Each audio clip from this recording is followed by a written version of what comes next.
Buenas, ¿cómo les va, gente querida? ¿Cómo andan? ¿Qué cuentan de bueno? Esas preguntas que siempre hago al inicio de la clase. Bueno, bien, vamos a continuar con Piaget. La clase pasada estuvimos trabajando con ¿qué temas? Con relaciones de parentesco, el criterio moral y el juego. Tres temas que están los tres vinculados con el egocentrismo. Yo me quedé pensando, ¿no?, sobre algunas cosas que dije en relación con el juego y con la moral heterónoma y el respeto horizontal. No, estas dos cosas, el juego y respeto vertical versus horizontal. O sea, al final de la clase pasada, yo, digamos, planteé en mi esfuerzo por conectar la teoría con lo que es la vida docente, ¿no?, de un campo que además no es mío porque yo no soy profesor de educación física, traté de plantear situaciones imaginarias y ver o sugerir cómo se conecta la teoría o qué tiene la teoría para decirnos, ¿no?, sobre esas situaciones imaginarias. Y les hablé de una situación donde un chico le pega a un compañerito y situaciones que tienen que ver con la enseñanza de un juego como el fútbol. Ok, bueno, algunas de las cosas que dije me parece que habrán quedado claras y otras quizás no quedaron tan claras. No sé, yo me quedé con la duda, quizás quedó bien claro, pero yo me quedé con la duda. Por lo tanto, quiero mínimamente repasar eso que dije, ¿no?, darle una vueltita al asunto, una vueltita más, y luego seguimos avanzando. Primero vamos con el ejemplo más fácil, el de un chico que le pega a un compañerito.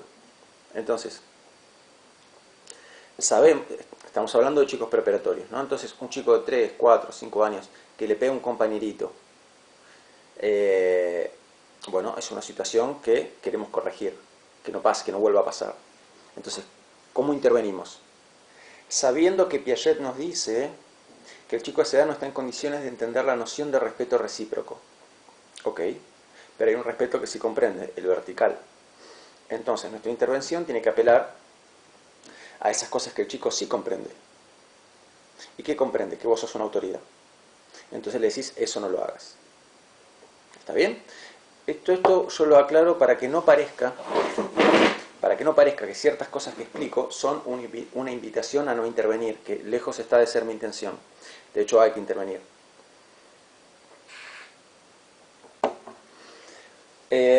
Bueno, entonces, la intervención, lo que quiero destacar acá, es que la intervención no tiene que ir por el lado de tratar de hacerle entender al chico que tratar de que se ponga en el lugar del compañerito, tratar de que entienda cómo se habrá sentido el compañerito por lo que le hizo, por lo que él le hizo al compañerito, etc. ¿No? La intervención va desde un lugar que el chico pueda comprender, que es el respeto a la autoridad. Entonces le decís, eso no se hace. ¿Está bien? Ahora, la aclaración que quise hacer es que no es que hay que esperar hasta los 7 años textual para empezar a hablarle de que hay que ponerse en el lugar del otro. Uno puede, ¿no?, ir sembrando una semilla, como dije la vez pasada. Lo que pasa es que no hay que quedarse esperando a que esa semilla germine cuando el chico está en pleno estadio preparatorio, 4 años, ¿no? Entonces, uno puede empezar a explicarle algunas cosas, pero cuando las papas queman, digamos, si lo vuelve a pegar al compañerito, una vez más y con mucha más claridad intervenís desde el lugar de la autoridad. Vos eso no lo haces, no se hace, ¿no? Bien. Bien, entonces, que el chico no pueda comprender el respeto recíproco no quiere decir que no haya que tocar el tema hasta que tenga 7 años. El tema se puede tocar y en cierto punto hasta se debe tocar, pero sin esperar que haya una comprensión ahí en el momento. Va a tardar al chico en entenderlo.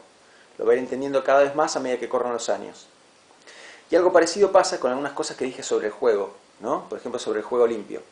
Entonces, para que entienda realmente que el sentido del juego limpio está en que sin juego limpio no hay juego, porque el juego está hecho de reglas.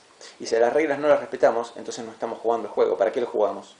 Si hacemos trampa, ¿para qué lo jugamos? Bueno, estos son los razonamientos que no hay que pedir que entienda un chico preparatorio, ¿no? Entonces le decís, no se hace trampa. No, eso no se hace trampa. ¿Por qué? Porque no se hace trampa. Si querés, al igual que con el otro ejemplo que di, podés ir tratando de sembrar la semilla.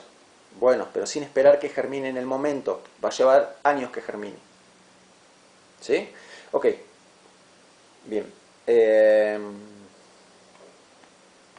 Lo mismo en relación con el concepto de equipo, por ejemplo, ¿no? No es que no tenés que decir la palabra equipo hasta que tengas 7 años. No podés tratar de que la entienda plenamente hasta que tengas 7 años. Le podés hablar de equipo, pero no podés esperar que lo entienda en el momento. ¿Sí? Te vas a frustrar un poco, porque vas a ver que le habla del equipo y sigue queriendo jugar él solo con la pelota, o ella sola con la pelota, ¿no? Entonces, hay que sembrar la semilla, ser paciente, y en la mayoría de los casos manejarse con aquellas intervenciones que uno sabe que el chico está en condiciones de entender. Perfecto. Ahora me quedé bien con mi conciencia. ¿Viste, Piaget? Lo expliqué. Bueno. Un toque de humor, como siempre. Vamos a avanzar. Hay un temita más que también tiene mucho que ver con el egocentrismo y que en realidad hubiera sido bueno meterlo en la clase anterior, porque veníamos hablando de todos temas vinculados con el egocentrismo. Yo hoy quería alargarme ya con todos temas vinculados con intuición, y lo voy a hacer, pero antes de eso voy a tocar este otro temita que tiene que ver con el egocentrismo y que me quedó en el tintero la vez pasada. Bueno, se los cuento. Entonces, el otro temita, el que me faltaba hablar, vinculado al egocentrismo, es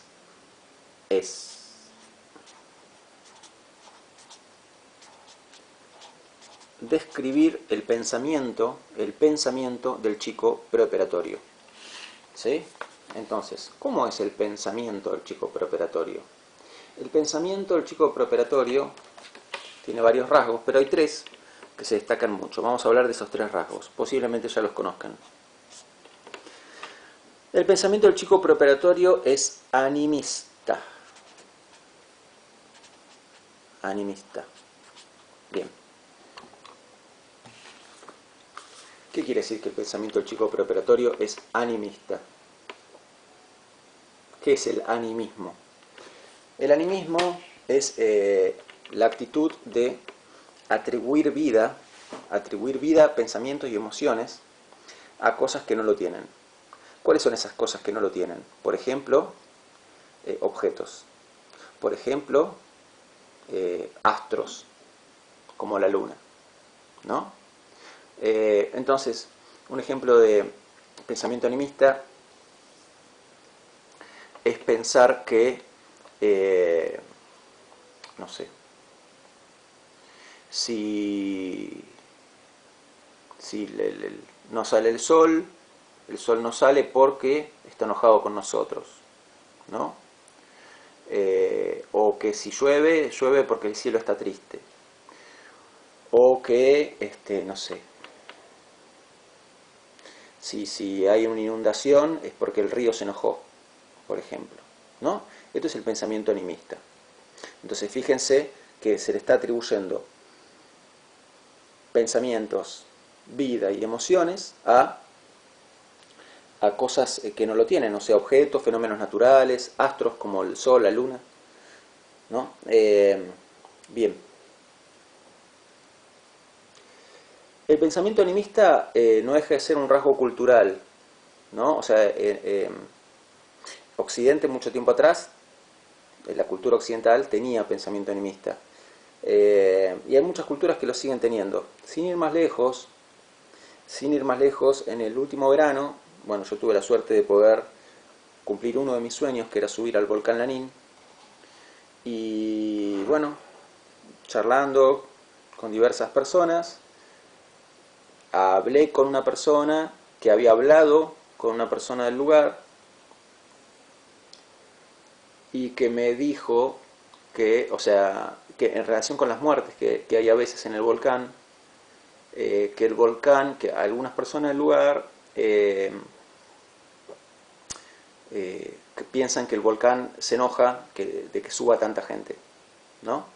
Y que, bueno, esas muertes serán como algo, como una cobranza del volcán, como que el volcán, como se enojaba, nos lo cobraba, como se enojaba el volcán de que tanta gente subía, nos lo cobraba con muertes.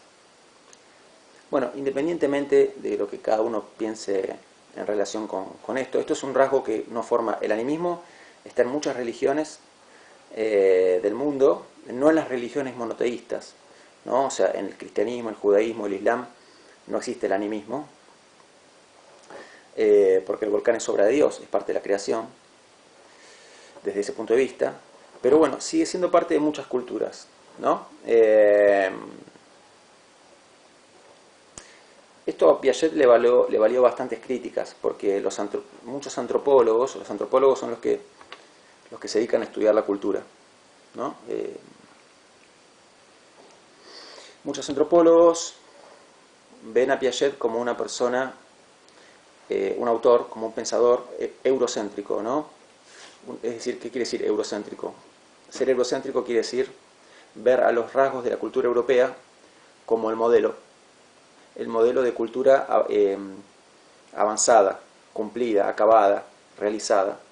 Y a todo lo que no se parezca a eso, a todas las culturas que no sean así, como algo previo a la realización de la cultura europea. A ver.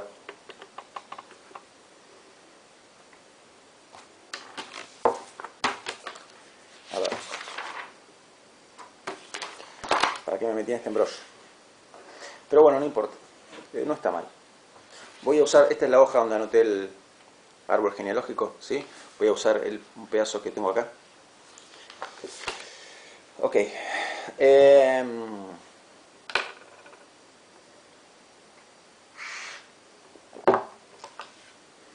¿Qué quiere decir ser eurocéntrico? El eurocentrismo. Les anoto la palabra.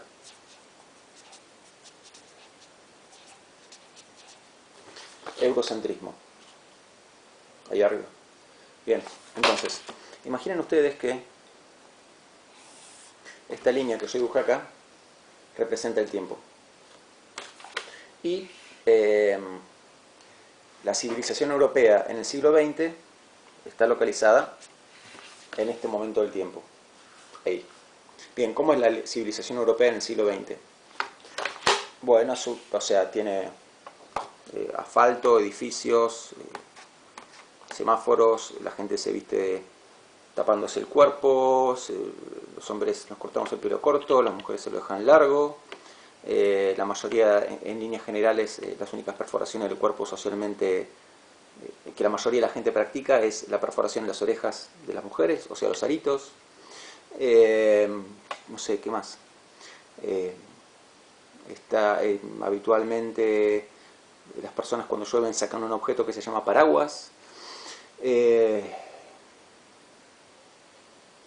La mayoría de las personas no se tatúan el cuerpo. Yo ya sé que, o sea, hoy en día justamente vemos como algo que va bastante contramano de esto. Pero va contramano porque precisamente lo habitual, ¿no? Lo que es el modelo desde el punto de vista eurocéntrico es todo esto que yo les estoy diciendo, ¿no?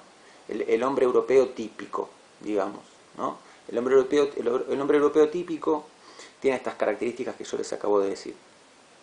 Entonces, ¿en qué consiste el eurocentrismo? Consiste en ver ese modo de vida, esa cultura, esa civilización, ¿no? Como la civilización. Esa estética, esa manera de vestirse, esa manera de esos criterios de qué queda bien y qué queda mal en el hombre y en la mujer, etcétera, verlos como el parámetro. Entonces, hay culturas donde la gente se tatúa, culturas donde la gente se perfora muchas partes del cuerpo, culturas donde la gente, qué sé yo, se pone un disco acá en el labio para expandir el labio. Bueno, ok. Entonces, pero si para quienes son eurocéntricos, ¿no? Todo eso representa ¿qué? ¿Qué representa? Representa un momento anterior, ¿no?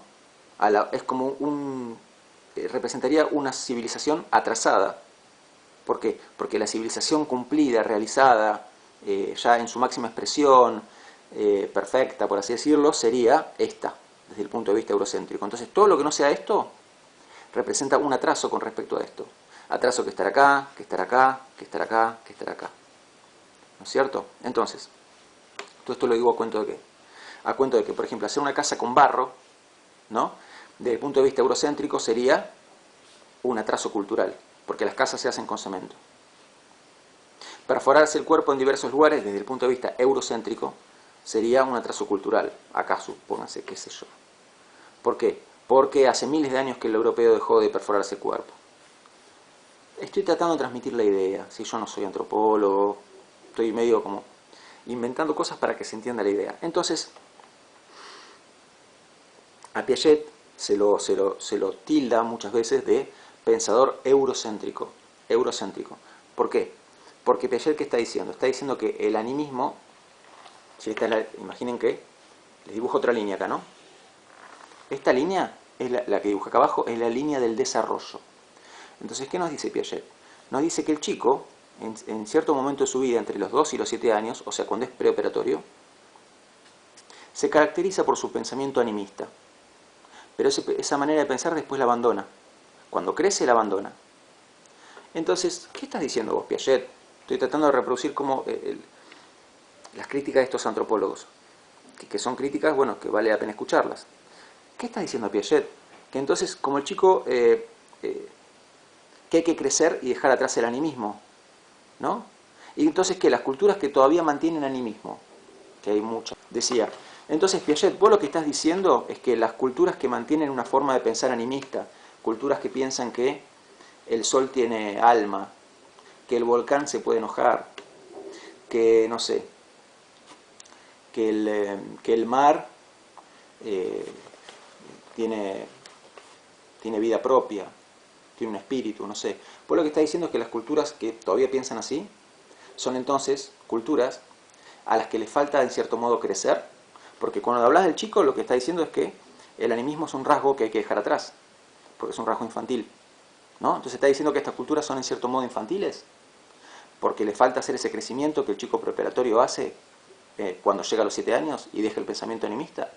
Eso es lo que está diciendo Piaget, porque si está diciendo eso, entonces vos sos un pensador eurocéntrico. ¿Y qué quiere decir eurocéntrico?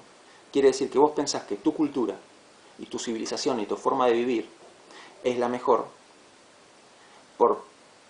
porque simplemente es la cultura a la que perteneces, y lo que haces es encubrir ese eurocentrismo con una teoría, sofisticada, que parece justificar algo que en verdad no es otra cosa que simplemente eurocéntrico, creer que tu cultura es la mejor. Ok, este es el problema. Corre y ha corrido mucha agua bajo el puente, ¿no? A Freud también, pero Piaget más. A Piaget lo han achurado bastante muchos antropólogos. Ok, saquen sus propias conclusiones, qué sé yo. No, me pareció que no estaba de más contarles esto. Surgió así, no lo tenía pensado. Surgió justito mientras yo grababa este video. Pero bueno, saquen sus propias conclusiones. No tengo otra cosa que decirles. Es un problema abierto.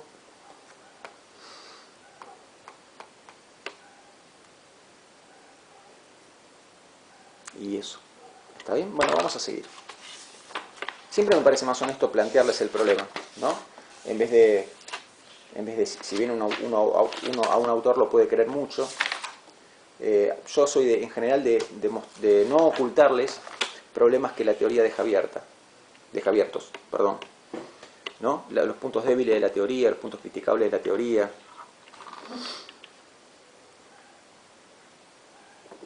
Yo he tenido grandes profesores que sabían muchísimo, 30 veces lo que puedo saber yo de Freud, por ejemplo, que admiré mucho y que me dolió me dolió cuando me di cuenta de que querían presentarme la teoría que me explicaban de manera de hacerla quedar como lo más perfecto posible, ¿no? O sea, quiero decir, lo que me explicaban adherían a lo que me explicaban. Sí, o sea, estoy hablando, por ejemplo, de un autor, un profesor que me explicaba, supóngase, Freud, ¿no? Y sabía mucho de Freud. Y me lo mostraba como una teoría perfecta. Y es una teoría muy, muy sólida, la de Freud. Pero no deja de tener sus puntos débiles y criticables. Entonces, me dolió darme cuenta de que profesores que yo admiraba mucho, deliberadamente, ¿no?, ocultaban estos puntos criticables de la teoría. Siguen siendo grandes profesores, pero serían todavía mejores si esto me lo hubieran explicado. Yo no quiero ocultarles deliberadamente nada, como mucho puedo omitir algunas cosas que olvido decir, pero en general yo voy a tratar de explicarles, como hice recién con Piaget, ¿no? Con cada cosa que les explique voy a tratar de mostrarles, bueno, la otra mirada que se puede tener sobre el asunto. La otra mirada que se puede tener sobre el asunto. Siempre que me parezca que vale la pena tener esa otra mirada, ¿no? Porque esa otra mirada puede tener fundamento o puede no tenerlo. Cuando no lo tengo, listo. Me parece que ni vale la pena hablar del asunto. Acá me pareció que valía la pena. Así que bueno, aquí estamos nuevamente, volvemos.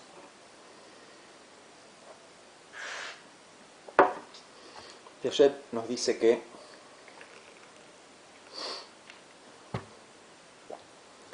el chico preparatorio se caracteriza por su pensamiento animista. Bien, su pensamiento es no solo animista, sino que es también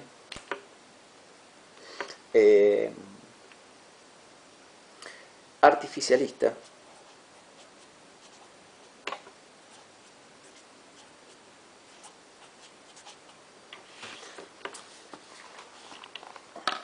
Entonces, ¿qué quiere decir?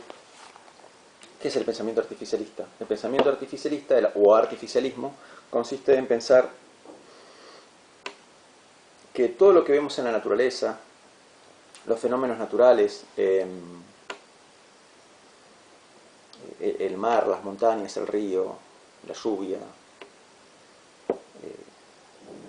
todo fue hecho por el hombre y para satisfacer necesidades del hombre, o necesidades humanas o deseos humanos. ¿Cómo se da cuenta Piaget de esto? De la misma manera que indaga todo, entrevistando al chico. Entonces, si vos le preguntás a un chico preparatorio por qué piensa que existe el mar, por ejemplo, te puede llegar a contestar para que podamos venir en el verano. ¿Por qué pensás que existen las flores? Para que disfrutemos de verlas, ¿no? Algunos señores las inventaron algunos señores las inventaron para que podamos disfrutar de verlas, por ejemplo. Entonces ahí tienen, hecho por el hombre, para el hombre, ¿no? Y así con un montón de ejemplos más.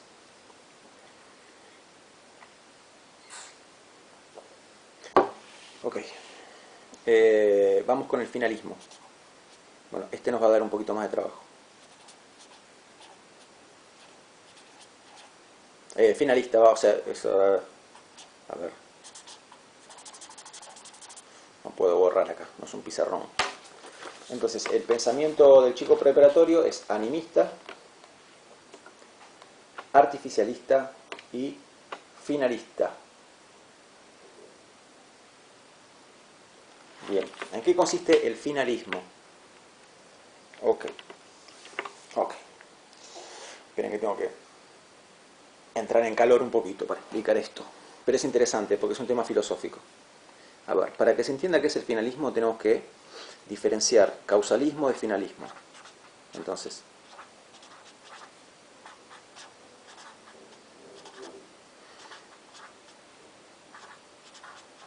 ahí va. Causalismo y finalismo son dos cosas diferentes. El chico preparatorio es finalista. A partir del estadio preparatorio concreto, tiende más a ser causalista que finalista. Tiende más. No es que se hace 100% causalista.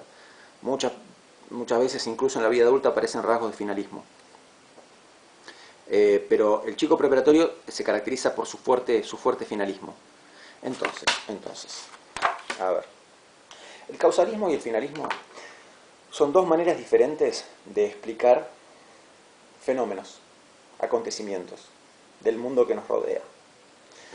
Entonces, por ejemplo, vamos a agarrar un ejemplo simple y versátil, ¿no? Vamos a hablar de la lluvia, un fenómeno como la lluvia.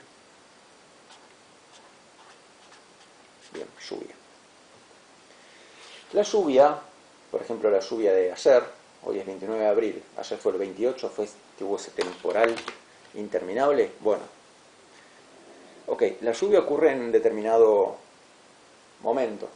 Ayer el temporal se largó fuerte a la media mañana, por ahí. Entonces, creo que fue por esa época, por ese momento quiero decir. Si se largó a la noche o muy temprano en la mañana, no me enteré porque estaba durmiendo. Ok, entonces, yo acá hago la línea de tiempo. ¿Sí? ¿La ven ahí? Bien. Entonces, la lluvia es el fenómeno del que estamos hablando. Ocurre en cierto momento del tiempo. ¿No es cierto? Bien. Si yo les pregunto a ustedes, ¿por qué ocurre la lluvia? O se lo pregunto a un científico, ¿por qué ocurre la lluvia? Si yo agarro a un científico y le digo, más que por qué, le digo, ¿me puedes explicar qué es la lluvia? Y me va a decir, eso, bueno, es algo que se forma, o sea, es la condensación de agua de las nubes, ¿no? ¿Y se debe a qué? Se debe a que su causa es que una masa de aire caliente y húmedo entra en contacto con una masa de aire frío. Esa masa de aire frío, baja el umbral de condensación del agua. Entonces esa agua que estaba en estado gaseoso, buena parte de esa agua que estaba en estado gaseoso, se condensa, se hace líquida y entonces cae. Decía, esa masa de aire, de agua que está en estado gaseoso, se condensa, se hace líquida porque bajó la temperatura.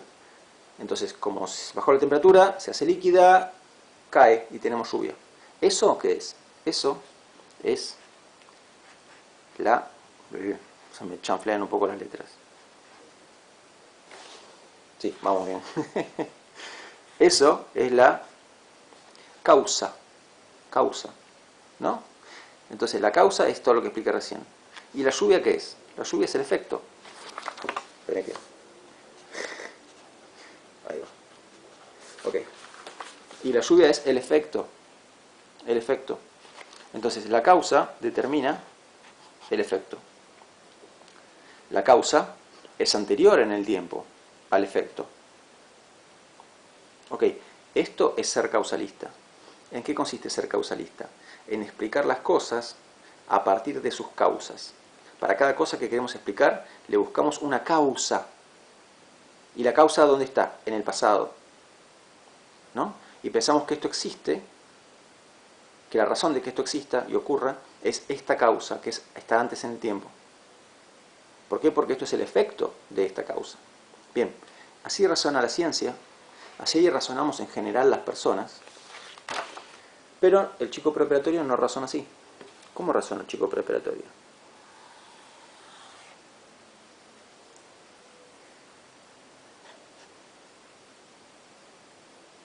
Volvamos con la lluvia. Bien, hice otra recta abajo. Acá está la lluvia. Como el chico preparatorio no es causalista, sino que es finalista, ¿qué va a pensar? Que la lluvia existe para satisfacer una finalidad, cumplir un fin. ¿Y ese fin está atrás en el tiempo? No, está adelante en el tiempo, está en el futuro. ¿Sí? Y esto es el fin o finalidad. Yo me voy a ganar el premio Nobel por escribir así al revés. Ahí está, finalidad. ¿Sí? Bien, entonces la lluvia existe para cumplir una finalidad, y esa finalidad es futura, está adelante en el tiempo. ¿Y cuál puede ser esa finalidad? Bueno, encontrarla será problema del chico. Te podrá decir, por ejemplo, que la finalidad puede ser que se rieguen las plantas. La finalidad puede ser que nos refresquemos un poco porque hacía mucho calor. Lo que vos quieras. Pero el tema es que para encontrar la explicación de esto, mira para adelante. No se pregunta el por qué. Se pregunta el para qué. Y ese para qué es una finalidad. ¿Sí? Bien, ok. Entonces el chico preparatorio es finalista. A medida que avance se va a ir haciendo causalista. Va a dejar de ser finalista y se va a hacer causalista. Esto a Piaget también le trajo problemas, ¿eh? Le trajo problemas con la religión y un poquito con la filosofía también. A ver, ¿por qué? Porque miremos las cosas desde el punto de vista de la religión. A ver, ahora no pensemos en culturas animistas, pensemos en culturas monoteístas. Tomemos el cristianismo, por ejemplo. Entonces, ¿qué nos dice el cristianismo? No bien abrimos la Biblia, en las primeras páginas del libro del Génesis. Que todo lo que existe fue hecho para el hombre. No por el hombre, sino por Dios, pero para el hombre. Entonces ven que la Biblia tiene, el relato bíblico del origen del mundo tiene rasgos de artificialismo. ¿Y por qué Dios puso esas cosas ahí? Para que el hombre las usara, se sirviera de ellas. Finalismo. ¿No es cierto? Y después hay filósofos que son finalistas. No hay, o sea, contemporáneos en general no. Pero por ejemplo, hay un filósofo que forma parte de los llamados presocráticos, que se llama Heráclito, ¿no? Yo lo trabajé mucho tiempo en filosofía, ahora no lo estoy enseñando más, pero porque lo enseñé demasiadas veces. Bueno, se los anoto. Heráclito de Éfeso, ¿sí? Heráclito de Éfeso, acá abajo. ¿Qué dice Heráclito de Éfeso? Heráclito de Éfeso dice que existe o sea, que el universo entero responde a un propósito. ¿Y ese propósito cómo se llama? Logos. Bueno, y esto da para hablar un montón, es interesantísimo, es apasionante. Pero él dice que el universo entero responde a este propósito. Entonces, todo lo que ocurre para ese propósito universal, ¿no?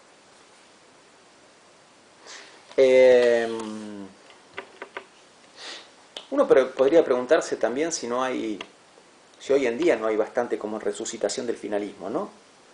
No se dice mucho hoy en día pensar que todo ocurre para algo, pensar, ¿no? Que todo tiene un propósito. Hay como una resucitación del finalismo. Yo, ¿qué lectura prefiero hacer de esa resucitación del finalismo? Para mí es un rasgo es un síntoma de la crisis espiritual de Occidente. ¿Por qué? Porque Occidente está en crisis espiritual. O sea, hace un tiempo ya que Occidente, que tradicionalmente fue una cultura monoteísta, la cultura occidental, está manoteando cosas de otras espiritualidades, de otras tradiciones espirituales, de otras religiones y de mezclas de esas cosas. Si esto está bien o mal, no lo sé. Lo que quiero decir es que es un síntoma de una crisis espiritual de Occidente. Algunos dirían que es un síntoma de la posmodernidad, puede ser, qué sé yo, ¿no? Eso y otras cosas, como por ejemplo, no sé, creer en hacer origamis y pensar que porque hago origamis ayuda a otra persona, no sé, el reiki, los talismanes o las pirámides o la medicina china o la acupuntura. Bueno, la acupuntura se supone que no es espiritual, se supone que es medicina tradicional china. Pero hay todas estas cosas, insisto, no es que estoy diciendo que estén mal. Lo que estoy proponiendo es una lectura, ¿no? Entonces, Occidente tiene su propia tradición espiritual y viene de largo, viene de hace mucho.